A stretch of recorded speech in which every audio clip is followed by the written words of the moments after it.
Hi, welcome to bell icon channel. நான் உங்கள் அஸ்வின். இந்த வீடியோவில் எதை பற்றி பார்க்க போகிறேன்னா, ரீசெண்டாக பார்த்தீங்கன்னா கேள்விப்பட்டிருப்பீங்க, 15 வயசு பையன் 30 லட்ச ரூபா கொடுத்து கார் வாங்கினான்னு சொல்லி கேள்விப்பட்டிருப்பீங்க. அது ஸ்கேமு, நிறைய பேர் ஏமாத்திருக்கிறான்னு சொல்லி கூட கேள்விப்பட்டிருப்பீங்க.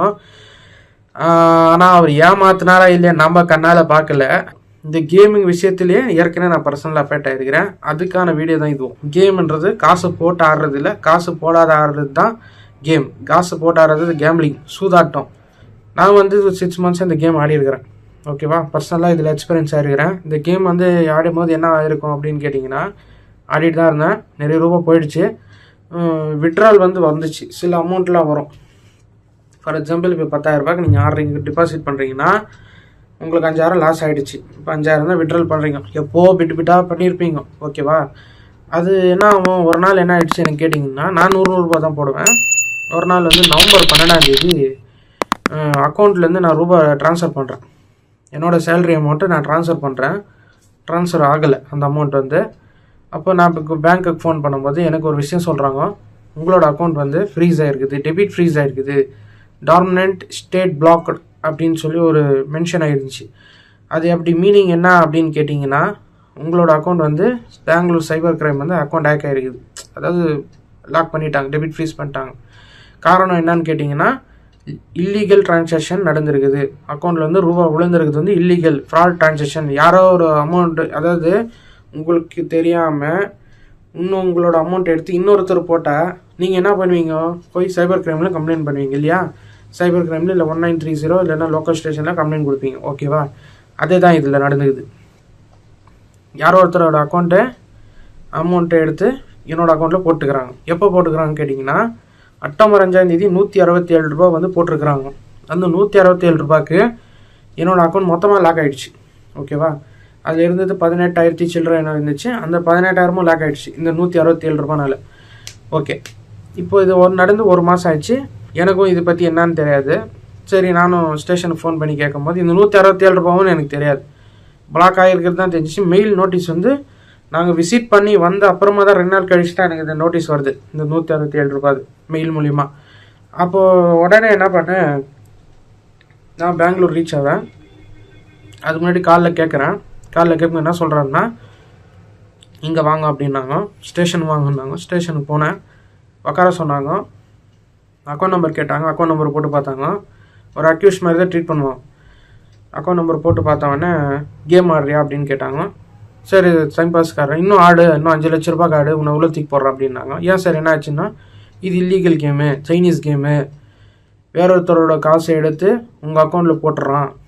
இப்போ நான் சொன்னேன் இல்லைங்களா, இந்த கேம் பிளாட்ஃபார்ம் நடத்துகிறவன் திருட்டு பையன், அதுதான் இது. அவன் ஸ்கேமர். ஓகேவா, நீங்கள் டெபாசிட் பண்ணுற அமௌண்ட்டில் போயிடுச்சு. ஓகேவா, நீங்கள் கம்ப்ளைண்ட்டும் கொடுக்க முடியாது. அதுலேருந்து நீங்கள் வர ரூபாய் எடுத்திங்கன்னா அது வேற ஒருத்தர்கிட்ட ஏமாற்றி அந்த காசை உங்கள் அக்கௌண்ட்டில் போட்டுருவோம். ஓகேவா, இந்த லிங்க்குங்க ஓடிபி மூலியமெல்லாம் அது மாதிரி நிறைய இது கேள்விப்பட்டிருப்பீங்க. அந்த மாதிரி ஸ்கேம் பண்ணி தான் அந்த மாதிரி அமௌண்ட்டில் டிஸ்போஸ் பண்ணுவோம், ஸ்ப்ளிட் ஆகும் இல்லைங்களா? அந்த ஸ்ப்ளிட்டு தான் நம்ம அக்கௌண்ட்லேருந்து விழுவுறது. சில்லறையாக விழுந்தனால அது லாக் ஆகிருக்குது, நம்மளுக்கு தெரியல. அது எவ்வளோ வந்திருக்குதோ அது இங்கே காட்டுறான். அந்த அமௌண்ட்டில் நீங்கள் ரிட்டர்ன் பண்ணுற மாதிரி இருக்கணும். இப்போ தான் இங்கே தான் கிளைமாக்ஸ் இருக்கிறது. இப்போ நிறைய பேர் இந்த மாதிரி தான் ஸ்க்ரீன்ஷாட் அனுப்பிச்சு போலீஸ்கிட்ட காமிச்சு அவங்க மெயிலில் பேங்க்குக்கு மெயில் அனுப்புவாங்க உங்கள் அக்கௌண்ட் அன்ஃப்ரீஸ் பண்ணுறதுக்கு. ஸோ அவங்க காசு நீங்கள் அனுப்பிச்சா தான் உங்கள் அக்கௌண்ட் அன்ஃப்ரீஸ் ஆகும். ஓகேவா, லீகலாக வேறு என்ன பிரச்சனைக்கு எனக்கு தெரியாது. சின்ன அமௌண்ட்னால எனக்கு இது தான் தெரியும். அதுக்கப்புறம் போலீஸ் என்ன சொன்னாங்கன்னா, நீ உக்காரு, நீ ஒரு ரிட்டர்ன் லெட்டர் எடுத்து, உனக்கு இதுக்கு சம்மந்தம் இல்லை, நீ எதில் ஆனால் நீ என்ன வேலை பண்ணுற, உன்னோட அட்ரஸ், ஃபோன் நம்பர் எல்லாத்தையும் எழுதி கொடுத்துட்டு screenshot, bank passbook, Aadhaar card எல்லாத்தையும் இங்கே கொடுத்துட்டு போனாங்க.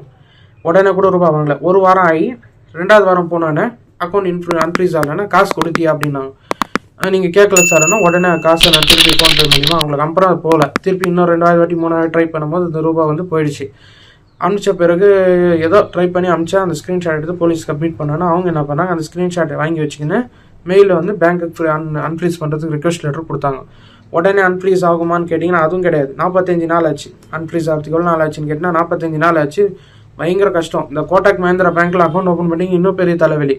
அந்த 811 அக்கௌண்ட் லாக் ஆகிட்டு 45 நாளில் நான் நேஷ்னல் கம்ப்ளைண்ட் பண்ணி கன்சியூமர்லாம் கம்ப்ளைண்ட் பண்ணி அதுக்கப்புறம் தான் அது அக்கௌண்ட் அன்ஃப்ரீஸ் ஆச்சு. 45 நாள் கழிச்சு தான் அது நார்மல் ஆச்சு அக்கௌண்ட். நவம்பர் 12 ஜனவரி 4 தான் அக்கௌண்ட் அன்ஃப்ரீஸ் ஆச்சு. இப்போ தான் நடந்துச்சு, ரீசெண்டாக தான் 2025 அக்டோபர் மாதம் தான் இது நடந்த கூத்து. இந்த கூத்து தான் இப்போ நான் உங்ககிட்ட சொல்லிட்டு இருக்கிறேன். யாரை நம்ம அந்த விட்ரால் எடுத்து அந்த அமௌண்ட் எடுத்து உங்கள் அக்கௌண்ட்டில் போட்டானோ அவனுக்கு போயிடுச்சு அந்த காசு. இதில் யார் சூது பண்ணிட்டு போனவன், இந்த கேமை நடத்துகிறவன், இதில் யார் ஏமாந்தது? நீங்கள் தான் ஏமாந்தீங்க. லாஸ்ட்டு ஃபைனல் அதுதான். 10,000 போட்டு 5,000 வந்துச்சுன்னா, இல்லை 10,000 போச்சுன்னா மைண்டில் வச்சுக்கணும். 5,000 வருதுன்னா அது என்னைக்கு இருந்தாலும் உங்களுக்கு ஆப்பு பின்னாடி ரெடியாகுதுன்னு அர்த்தம். அதுக்கு வேறு ரூபாய் 2,000 செலவு பண்ணி பெட்ரோல் ஊற்றி நிறைய வாட்டி போயிட்டு வந்துருக்கிறேன். அது லீவ் போட்ட கணக்கெல்லாம் போட்டிங்கன்னா எங்கேயோ போயிடுது. 167 ரூபாய்க்கு இவ்வளோ பிரச்சனை நடந்திருக்குது. ஓகேவா? உங்களை மிஸ்கைட் பண்ணி இவ்வளோ பெரிய விஷயம் நடத்துகிறாங்க.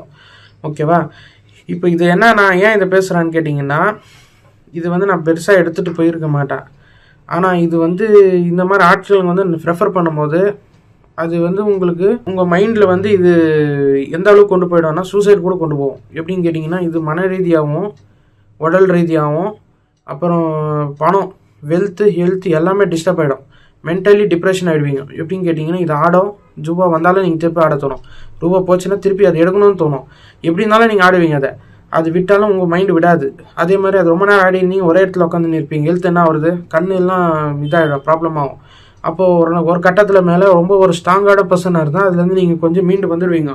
ஸ்ட்ராங் இல்லாத கொஞ்சம் ரொம்ப மைண்ட் வீக்காக இருக்கிறவங்க, ஹார்ட் வீக்காக இருக்கிறவங்க என்ன பண்ணுவோம், திருப்பி ஆடி ஆடி ஆடி என்ன ஆகும், ஒரு கட்டத்தில் நிறைய ரூபா அங்கே போய் சூசைட்லாம் பண்ணியிருக்கிறதெல்லாம் நான் கேள்விப்பட்டிருக்கிறேன். அது நடக்கும் இந்த விஷயத்தில் பொறுத்த வரைக்கும். இந்த மாதிரி ஆட்களுங்களுக்கு விவரம் தெரிஞ்சு பேசுகிறாங்களா, விவரம் தெரியாமல் பேசுகிறாங்களா தெரியாது.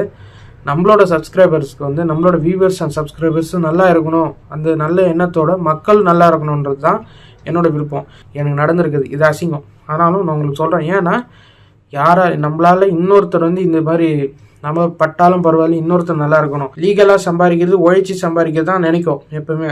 அதுவே இந்த காலத்தில் நினைக்க மாட்டுது. இதெல்லாம் நினைக்குமா? கொஞ்சம் யோசனை பண்ணி பாருங்கள். எவ்வளோ தான் இந்த க்ளோன் ஆப்ஸ்லாம் கண்ட்ரோல் பண்ண முடியும், முடிஞ்சவரை நீங்கள் தான் கண்ட்ரோல் பண்ணணும். நம்ம உடம்பை நம்ம தான் காப்பாற்றிக்கிற மாதிரி நம்ம தான் இதில் வந்து தலையிட்டு இந்த ப்ராப்ளம் வந்து விமோச்சனை பெறணும். எப்படின்னு கேட்டிங்கன்னா, இந்த மாதிரி ரிப்போர்ட் அடிக்கிறது, பிளாக் பண்ணுறது, போலீஸில் கம்ப்ளைண்ட் கொடுக்குறது, சைபர் கிரைமில் கம்ப்ளைண்ட் தரதா அவங்க என்னென்னு பார்த்தா லாக் பண்ணி விட்ருவாங்க. நிறைய க்ளோன் ஆப்ஸ் வந்துகிட்டே இருக்கும். நாம் தான் இதை வந்து அவாய்ட் பண்ணணும். புரிஞ்சிச்சிங்களா? இது இன்ஸ்டால் பண்ணுறதெல்லாம் தவிர்த்துட்டு நீங்கள் தான் வந்து சேஃப்டியாக இருந்துக்கணும். எவ்வளோ தான் பாவம் போலீஸும் வந்து அவங்களும் பார்ப்பாங்க, சொல்லுங்க பார்க்கலாம். ஏற்கனவே நிறைய க்ரைம்ஸ் நடக்குது. இதில் வேறு இந்த மாதிரி ப்ராப்ளம்லாம் அவங்க பார்த்துட்டு இருக்க முடியுமா? நீங்களும் ஓரளவுக்கு பப்ளிக்கு தான் இதெல்லாம் தலை விட்டு நீங்கள் சால்வ் பண்ணிக்கணும். இந்த மாதிரி இன்ஃப்ளூயன்சர்ஸ்லாம் வந்து உங்களுக்கு சொல்லும் போது, பேட் கைடன்ஸ் கொடுக்கும்போது நீங்கள் என்ன பண்ணணுன்னா உங்களுக்கு சொல்லி புரிய வைக்கணும். இல்லைன்னா அதை டெலீட் பண்ண சொல்லணும், இல்லைன்னா அவங்கள பிளாக் பண்ண ரிப்போர்ட் பண்ணணும். முடிஞ்சால் போலீஸில் கம்ப்ளைண்ட் கொடுத்துருங்க. இது வந்து பொய் பித்தலாட்டம் அப்படின்னு சொன்னீங்கன்னா அதுக்கான டாக்குமெண்ட் எங்கிட்ட இருக்குது. இதெல்லாம் பொய் பித்தலாட்டம்லாம் சொல்ல முடியுது எங்கிட்ட. நன்றி, வணக்கம், நல்லா இருங்க மக்களே. இந்த மாதிரி விஷயங்களில் இன்னும் மேலே மெதுனா எனக்கு தெரிஞ்சிச்சுன்னா நான் உங்களுக்கு ஷேர் பண்ணுறேன். தேங்க்யூ.